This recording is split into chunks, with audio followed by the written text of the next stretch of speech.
እየተባባሰ ያለው የፓኪስታንና አፍጋኒስታን ፍጥጫ፣ በትግራይ የተለያዩ አካባቢዎች የሚካሄደው ተቃውሞና መንገድ መዝጋት ተባብሶ ቀጥሏል። ሰላም ጤና ይስጥልኝ ውድ የቻናላችን ቤተሰቦች፣ ለቻናሉ አዲስ የሆናችሁ ሰብስክራይብ በማድረግ ቤተሰብ ሁኑ። እስከ ፍጻሜው ድረስ አብራችሁን ቆዩ። ፓኪስታን በድንበር አካባቢ ከአፍጋኒስታን ጦር ጋር አዲስ ግጭት መፈጠሩን መዘገቡና እያየለ ያለው ውጥረት አሳሳቢ እየሆነ እንዳለ እየተነገረ ይገኛል። ማክሰኞ በፓኪስታንና በአፍጋኒስታን ወታደሮች መካከል ርቆ በሚገኝ ሰሜናዊ ምዕራብ የድንበር ክልል ውስጥ የተቀሰቀሰው ከባድ የተኩስ ልውውጥ ለበርካቶች ሞትና አካል ጉዳት ምክንያት እንደሆነም ዓለም አቀፍ መገናኛ ብዙሃን እየዘገቡት ይገኛሉ። በፓኪስታን የመንግስት ሚዲያዎች የአፍጋኒስታን ወታደሮች ያልተጠበቀ የተኩስ ርምታ ከፍተዋል ሲሉም እየከሰሱ ይገኛሉ። ታዲያ የፓኪስታን ኃይሎች ለተደረገባቸው ወታደራዊ ዘመቻና የተኩስ ርምታ እጅ እግራቸውን አሳስረው መቀመጥን አልፈለጉም።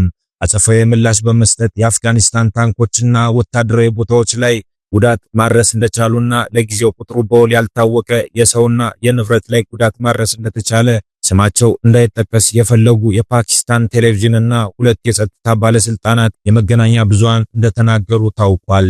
በአፍጋኒስታን ኮስት ግዛት ምክትል የፖሊስ ቃል አቀባይ ታሄር አህራሪ ይህንን ግጭትና የደረሰውን ኪሳራ ያረጋገጡ ሲሆን ነገር ግን ተጨማሪ ዝርዝር መረጃ ከመስጠት እንደተቆጠቡ ለማወቅ ተችሏል። ሆኖም ግን በቀጣዩ ቀናት ነገሮች እየከረሩ የሚመጡ ከሆነ ይላሉ ቃል አቀባዩ፣ ግልጽ አፈሙዞች ከሚባለው በላይ አፍ አውጥተው መናገር ይጀምራሉ የሚል አንድምታ ያለው ንግግር ማድረጋቸው መነጋገሪያ ሆኗል።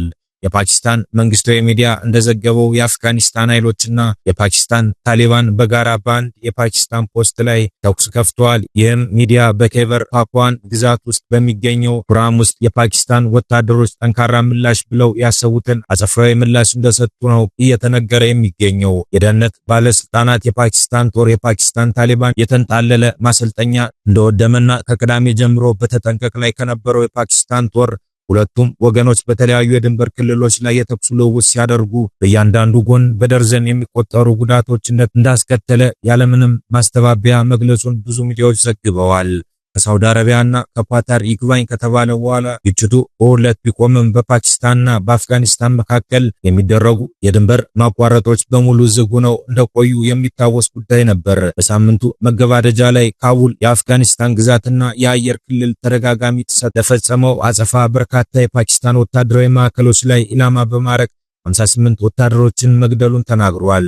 የፓኪስታን ጦር በድንበር አካባቢ በተነሳ የአጸፋ ጥቃት 23 ወታደሮችን እንዳጣና ከ200 በላይ ታሊባንና ተባባሪ አሸባሪዎችን መግደሉን በመግለጽ ዝቅተኛ አሃዞችን ዘግቧል።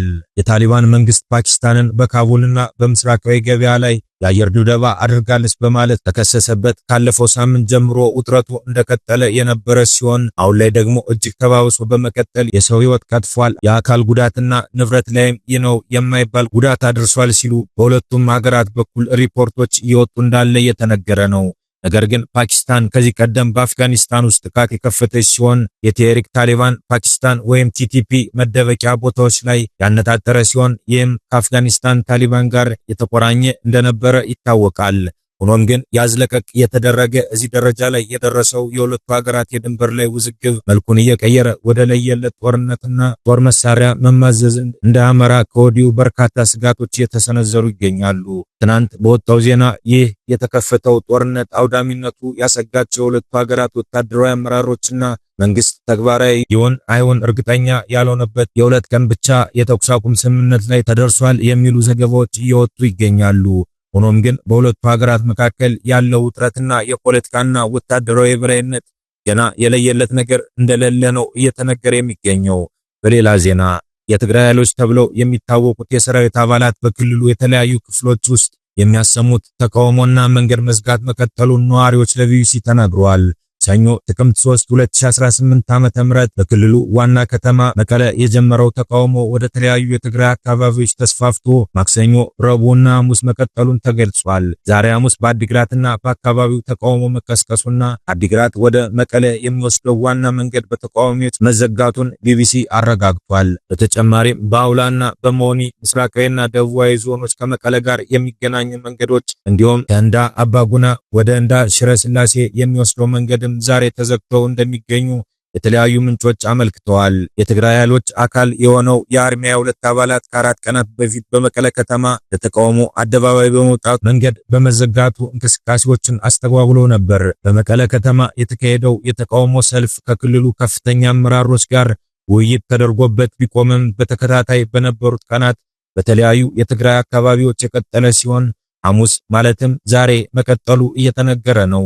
ማክሰኞ ጥቅምት 4 ቀን 2018 ዓ.ም በማዕከላዊ ዞን ነበለት በተባለው አካባቢ ተቃውሞ የነበረ ሲሆን በዚህም ወደ አውዜንና አድዋ የሚወስዱ መንገዶች ተዘግተው ነበር።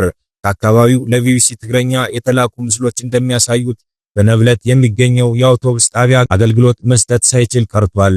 በተመሳሳይ ከውቅሮ ወደ መቀለ በሚወስደው መንገድ በአጉላ ከተማ መንገድ ተዘግቶ የነበረ ሲሆን እርዳታ የጫኑ መኪናዎች ማለፍ ሳይችሉ መቅረታቸው ከስፍራው የተገኘ መረጃ ያሳያል።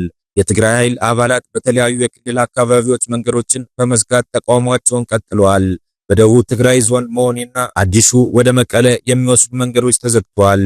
የእንዳባጉና ሽረ ማይጸብሪ መንገድ ተዘግቶ የነበረ ቢሆንም የተከፈተው የሃይማኖት አባቶችና የአገር ሽማግሌዎች ውይይት ካደረጉ በኋላ ነው። ወታደራዊ ኃይሉ አባላት ለተቃውሞ አደባባይ የወጡ ደሞዛቸው በወቅቱ እየተከፈላቸው እንዳልሆነና ጥቅማ ጥቅም እየተሰጣቸው ባለመሆኑ ወደ አካባቢው አስተዳደር ሲሄዱም ጉዳያቸው ሰሚ አለማግኘቱ እንዲሁም እንደ ታጋይ እንደማይከበሩ በመግለጽ ተቃውሟቸውን አሰምተዋል። እንዲሁም ደግሞ ከደሞዝና ከጥቅማ ጥቅም ውጭ ፖለቲካዊ ይዘት ያላቸውና ወቅታዊ ሁኔታዎችን በተመለከቱ ጉዳዮች ላይ ድምጻቸውን አሰምተዋል። በአንዳንድ አካባቢዎች ለተቃውሞ የወጡ የጸጥታ ኃይል አባላት የአንድ የፖለቲካ ድርጅት ጠባቂ አይደለንም፣ ጦርነት አንፈልግም፣ እናም ሰላም እንሻለን የሚሉ መፈክሮችን ሲያሰሙ ታይተዋል። ሰኞ ዕለት በመቀለ ተቃውሟቸውን ሲያሰሙ የትግራይ ኃይሎች አባላት ወደ ትግራይ ጊዜያዊ አስተዳደር ጽሕፈት ቤት በመሄድ የጊዜያዊ አስተዳደሩን ፕሬዝዳንት ለማነጋገር ጠይቀው ነበር። ሌተናል ጀነራል ታደሰ ወረደ በወቅቱ በቢሮአቸው ስላልነበሩ ወደ ሰማዕታት ሐውልት አዳራሽ ገብተው የሚመለከታቸው ኃላፊዎች እስኪመጡ እንዲጠብቁ ቢነገራቸውም ፈቃደኛ ሳይሆኑ ቀርተዋል። ይህንንም ተከትሎም ከመቀለ የሚወጡ 3 ወሳኝ መንገዶች በመዘጋታቸው ወደ ከተማዋ አውሮፕላን ማረፊያውና ወደ ሌሎች የክልሉ ክፍል የሚያቀኑ ተሽከርካሪዎችና መንገደኞች ተስተጓጉለው ውለዋል።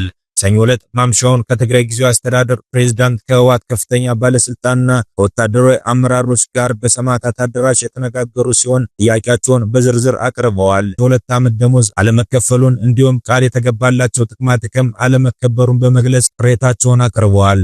ከዚህ ባለፈም ሌሎች ተያያዥ ጉዳዮችን ያነሱ ሲሆን ጥያቄዎቹ በመላው ትግራይ ያሉ የትግራይ ኃይሎች አባላት ቅሬታ መሆኑን ይናገራሉ። ተቃውሟቸውን ያሰሙት የትግራይ ኃይል አባላት የሀገር መከላከያ ሰራዊት፣ የፌዴራል ፖሊስና የቀድሞ የክልል ልዩ ኃይል አባላት የነበሩና የትግራይ ኃይልን የተቀላቀሉ ናቸው። እነዚህ የትግራይ ኃይል አባላት በቀድሞ የደሞዝ ክፍያ ዝርዝር ውስጥ ስለነበሩ ደሞዛቸው የተቆራረጠም ቢሆን መቀጠሉን ይናገራሉ። ነገር ግን በጦርነት ወቅት ኃይሉን የተቀላቀሉ አዳዲስ አባላት የሚገባቸው ጥቅማ ጥቅም እያገኙ አለመሆናቸውን ገልጸዋል። ለዚህም ልክ እንደ ሌሎቹ አባላት ድጎማ ይሰጠን፣ አድሎ አይፈጠር፣ የ2013 እና 2014 ዓ.ም ክፍያ ይሰጠን በማለት ጠይቀዋል። አባላቱ ያነሷቸውን ጥያቄዎች በተመለከተ ምላሽ የሰጡት የክልሉ ጊዜያዊ አስተዳደርና የህወሓት ከፍተኛ አመራሮች የ2 ዓመት ክፍያ ተጣርቶ እልባት እንደሚያገኝ ቃል ገብተውላቸው ነበር። መቀለ ውስጥ ሰኞ ዕለት ከሰልፈኞቹ ተወካዮች ጋር በተካሄደው ስብሰባ ላይ ከተነሱት ጉዳዮች መካከል አንዱ ከዚህ በፊት ጸድቆ የነበረው ለሰራዊቱ አባላት የሚሰጠው ጥቅማ ጥቅም ፓኬጅ ነው። በዚህም ለመኖሪያ ቤቶች ግንባታ የሚሆን ቦታ መሰጠት ተጀምሮ በአንደኛው ዙር ለሰማዕታት ቤተሰቦች በመመደብ ላይ እንደሚገኝና ቀጥሎም በጦርነት ለተጎዱ ሰዎች ከዚያም በማስከተልም ለአርበኞች እንዲሰጥ ኃላፊዎቹ አስታውቀዋል። ለታጋዮች የሚሰጡ መሬት በትግራይ ጊዜያዊ አስተዳደር ካቢኔ ውስጥ እንደሚሰጥበት ተቃውሟቸውን ላሰሙት አባላት ተገልጿል። ሌሎች ጥያቄዎቻቸው ደረጃ በደረጃ እንደሚመለሱ ተነግሯቸዋል። ከዚህ ጋር በተያያዘ በሮብ ዕለት የጊዜያዊ አስተዳደሩ በወጣው መግለጫ የአስተዳደሩ ካቢኔ ይህንን ጉዳይ አስመልክቶ ቀደም ሲል ከ2017 ዓ.ም ጀምሮ ይተገበርበት ዕቅድ ላይ የነበረውና የትግራይ ኃይል አባላት አስመልክቶ የወጣ መመሪያ ተገቢ ደሞዝ፣ ጥቅማ ጥቅምና ለቤት መስሪያ የሚሆን ቦታ እንዲሰጥ የሚያስችል ውሳኔ አሳልፏል። በዚህ ውሳኔ መሰረት መመሪያው ለተለያዩ የጊዜያዊ አስተዳደር ቢሮዎች እንዲሰራጭና እንዲተገበር መታዘዙን መግለጫው ያመለክታል። ደም አፋሳሽ የነበረው የትግራይ ጦርነት ባስቆመው የፕሪቶሪያው ስምምነት መሰረት የትግራይ ኃይል አባላታቸውን ፈተው ወደ ሰላማዊ ኑሮ እንዲቀላቀሉ ይጠበቃል። ትንታኔ ዘገባውን ስናቀርብ በዋቢነት ቢቢሲ፣ አልጀዚራን፣ ሮይተርስን፣ አሶሺየትድ ፕሬስን ተጠቅመናል። ሰላም ለምድራችን።